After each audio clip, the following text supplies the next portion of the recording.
प्रिय विद्यार्थियों नमस्कार। मैं डॉक्टर गौरव त्रिपाठी आपके सम्मुख उपस्थित हुआ हूं पुलिस भर्ती को फोकस्ड करके प्रयास सीरीज लेकर के।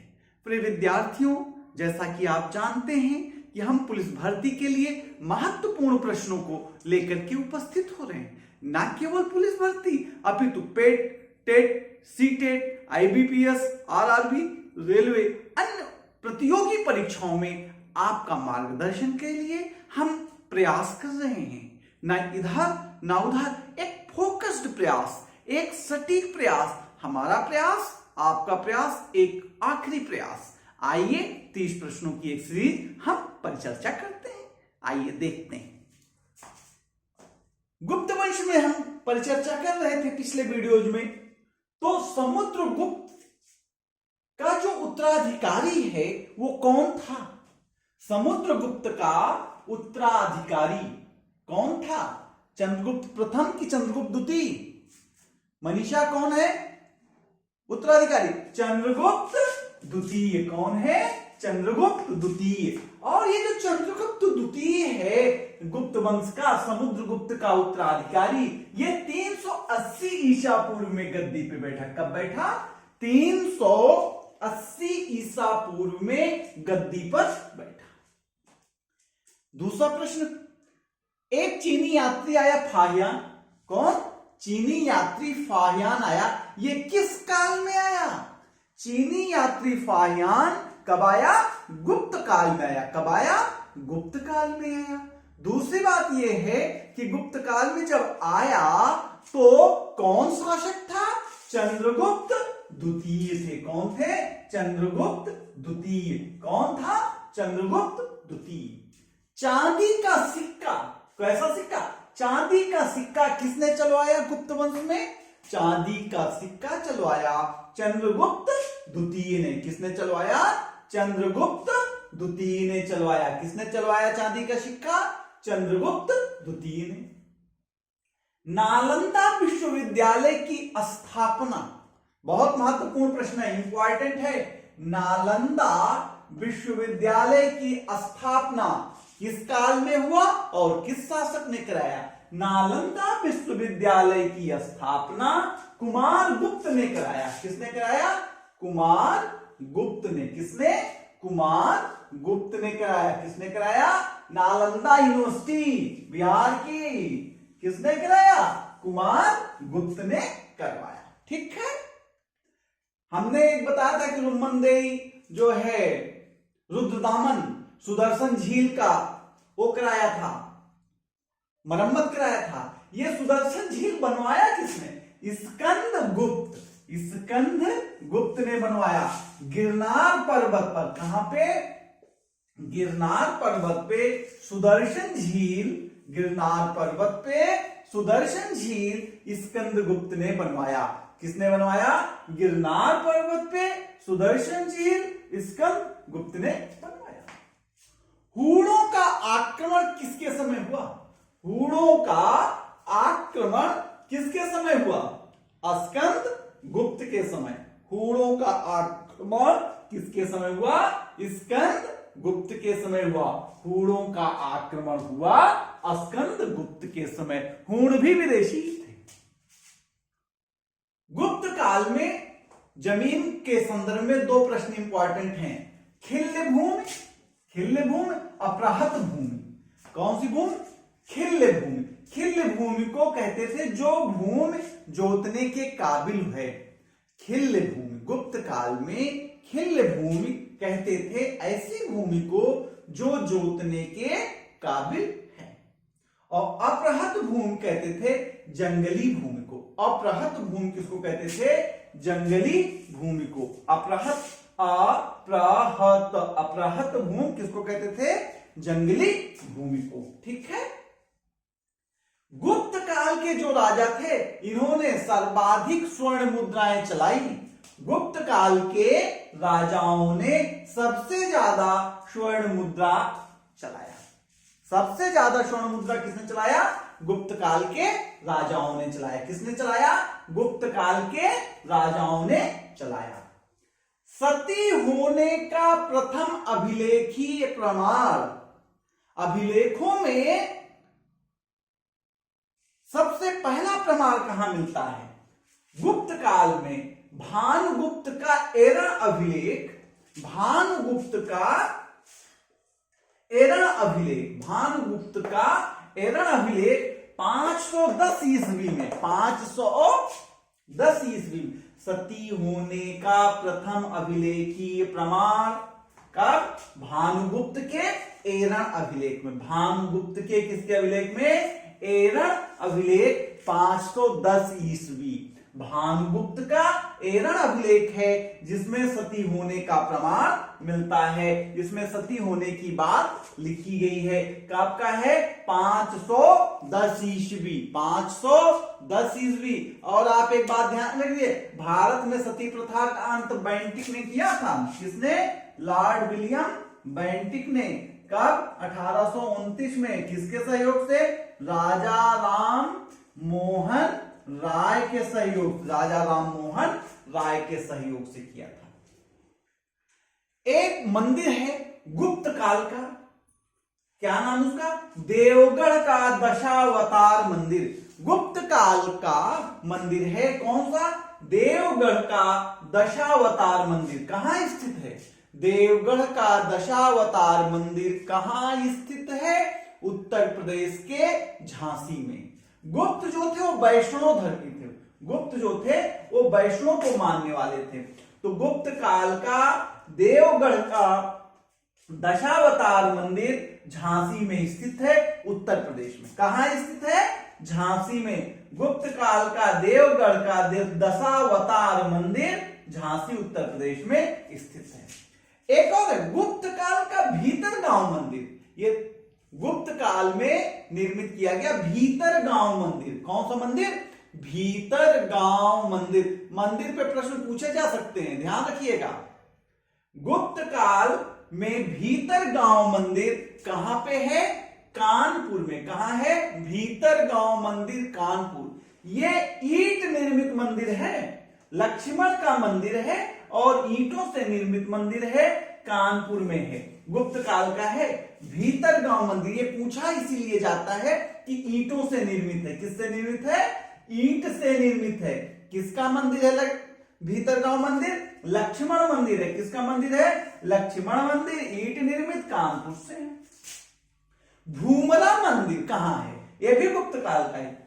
भूमरा मंदिर शिव से संबंधित है। भूमरा मंदिर किससे संबंधित है? शिव से संबंधित है, भगवान शिव से संबंधित। और नगौदा मध्य प्रदेश में भूमरा मंदिर शिव से संबंधित नगौदा मध्य प्रदेश में है। भूमरा मंदिर शिव से संबंधित नगौदा मध्य प्रदेश में है। ठीक है।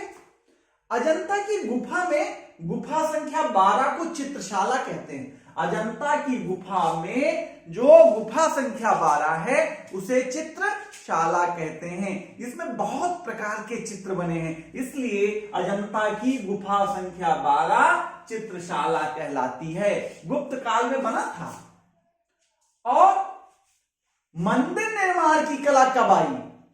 भारत में मंदिर निर्माण की कला कब आई? भारत में मंदिर निर्माण की कला आई गुप्त काल में। कब आए? गुप्त काल में। भारत में मंदिर निर्माण की कला कब आई? गुप्त काल में। सांस्कृतिक आधार पर, किस आधार पे? सांस्कृतिक आधार पर भारत का स्वर्ण युग, सांस्कृतिक आधार पर भारत का स्वर्ण युग कब आया? गुप्त काल में आया। कब आया? गुप्त काल में आया। कब आया? गुप्त काल। सांस्कृतिक उपलब्धियों के आधार पर भारत का स्वर्ण युग कब आया? गुप्त काल में आया।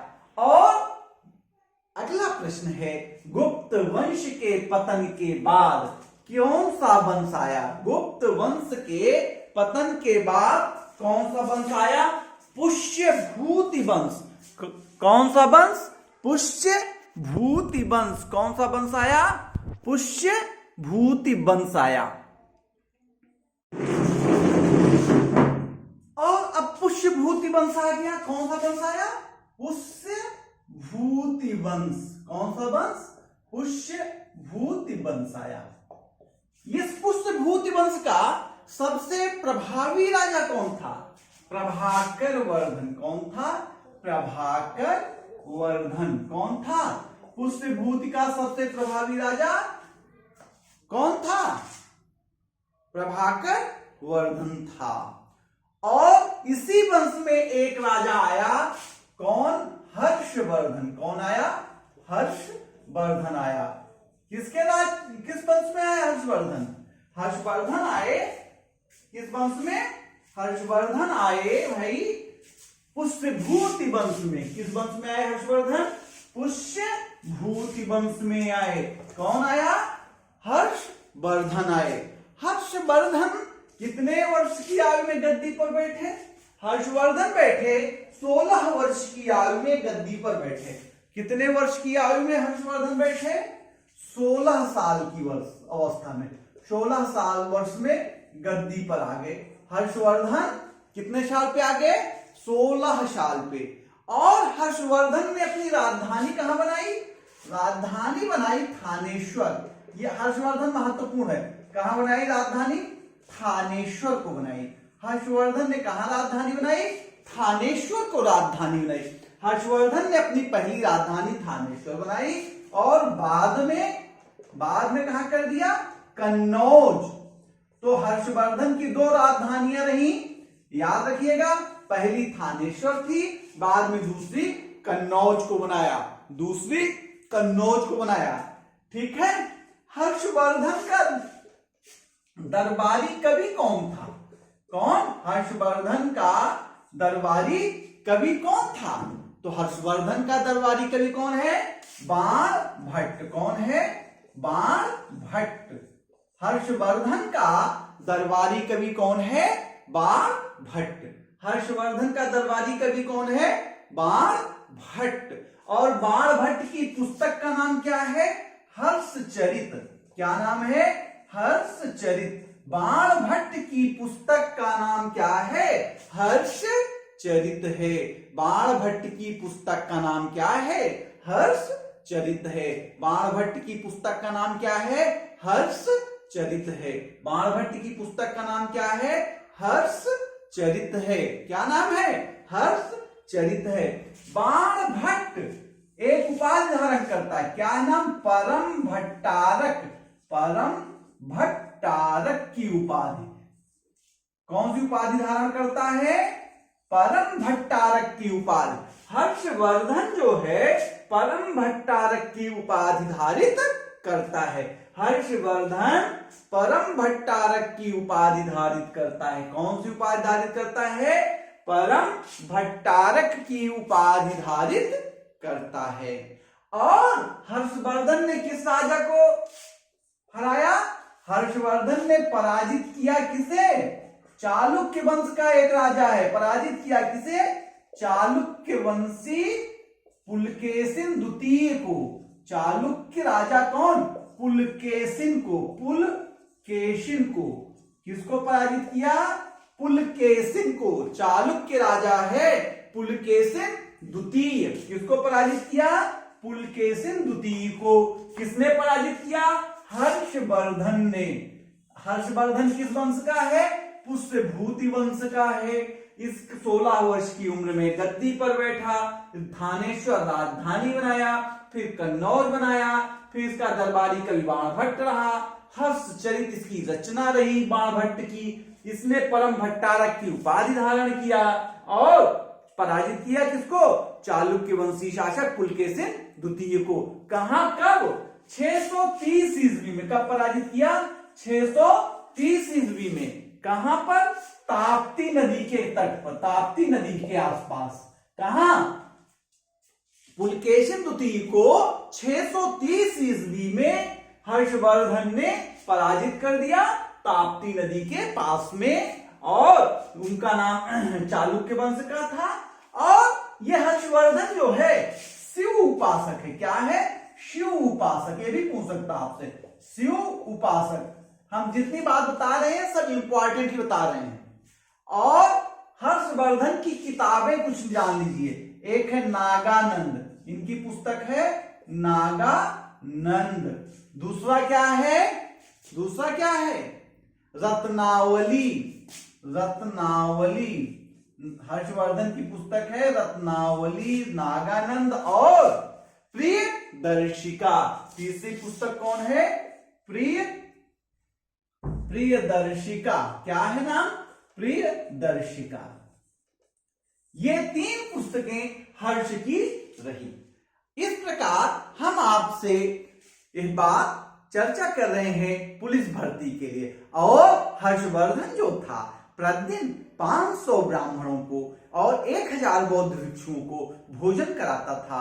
हम समझते हैं कि हमारे इस प्रयास से आप अपना प्रयास मिलाएंगे और हम दोनों लोग मिलकर के एक आखिरी प्रयास करेंगे। हम दोनों लोग मिलकर क्या करेंगे? एक आखिरी प्रयास करेंगे और आपको हम दिलाएंगे सफलता। हम आपको दिलाएंगे सफलता पुलिस भर्ती में, अन्य प्रतियोगी परीक्षाओं में। आप हमारे साथ बने रहिए। हमारा एक ही आह्वान है, हमारा एक ही नारा है, हाथ में नौकरी चेहरे पर मुस्कान, गौरव त्रिपाठी का आह्वान। तो हाथ में आपके नौकरी मिले, हमारी यही कामना है। आइए फिर मिलेंगे अगले वीडियो में। Thank you, thank you, thank you.